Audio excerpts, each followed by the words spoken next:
Under a merciless noon sun, the wilderness stretches endless and empty. The desert is unforgiving. Dunes of golden sand ripple under a bleached sky, and the heat shimmers like a curtain.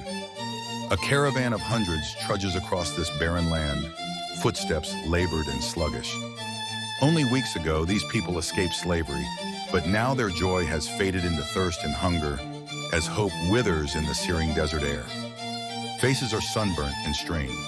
A mother lifts a dusty, crying child into her arms, her own lips cracked from dehydration. An elderly man stumbles, and those near him rush to catch him before he falls. Hunger gnaws at every belly, a deep, hollow ache. With each passing hour, the murmurs of despair grow louder among the Israelites. By now, their supplies from Egypt are nearly gone. The memory of bread and meat back in bondage torments them. In the punishing emptiness of this place, freedom begins to taste like fear. Whispers turn to open grumbling, echoing off the barren landscape. If only we had died in Egypt. At least there we sat around pots of meat and had all the food we wanted. But you have brought us out into this wilderness just to starve us to death. Yes, we were better off in Egypt than dying of hunger under this cursed sun. Their voices rise in a wave of desperation and anger. The air is thick with lamentation. Men and women cry out, some shaking fists, others collapsing to their knees. Moses and his brother Aaron stand at the center, surrounded by the clamor. Moses' heart is heavy as he listens to his people's pain and fury. Though their words are harsh, Moses knows their fear. These people, exhausted and afraid, need hope. He turns away for a moment, lifting his eyes toward the distant horizon where the sky meets the desert. In that quiet plea of a glance, Moses prays silently for guidance. Listen to me, all of you. This evening you shall know it was the Lord who brought you out of Egypt. For tonight he will give you meat to eat, and by morning you will see his glory when he rains bread from heaven upon you. Then you will know that the Lord is God, for he has heard your cries. Dusk falls over the camp. A tense quiet hangs in the air.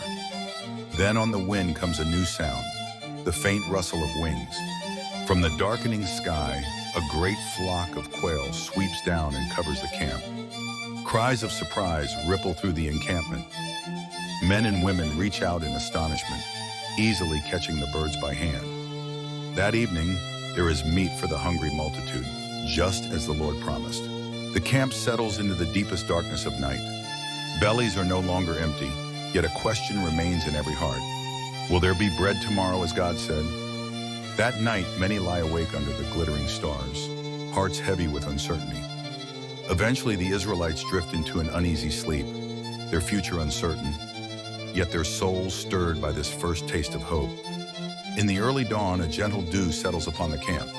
The night has been long and full of questions.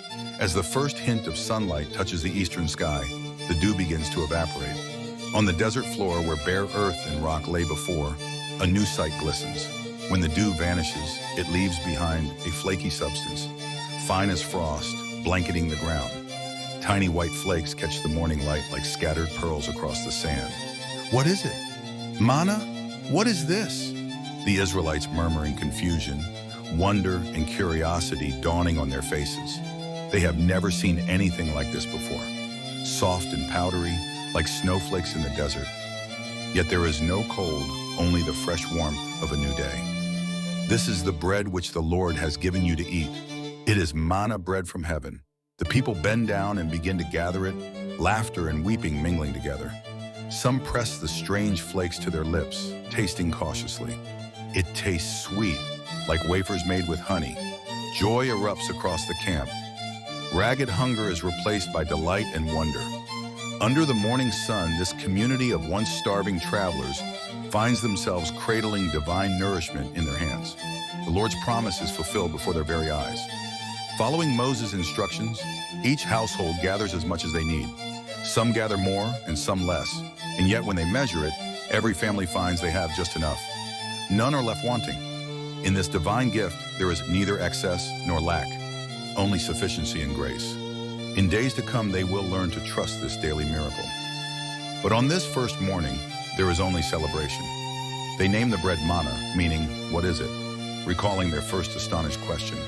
In the heart of the desert, In a place dry, desolate, and devoid of life, life has rained down from heaven. Where there was despair and emptiness, now there is hope and bread. The Israelites savor the meal gratefully, under the same sun that yesterday scorched them, now feeling its warmth as a promise rather than a threat. Thus in the wilderness, God provided for his people. Manna from heaven, a miracle of mercy, sustains them on their journey. And for the first time since leaving Egypt, the Israelites truly understand. They are not alone in this vast wilderness. The Lord is with them, his presence as real as the bread in their hands, guiding them each new day.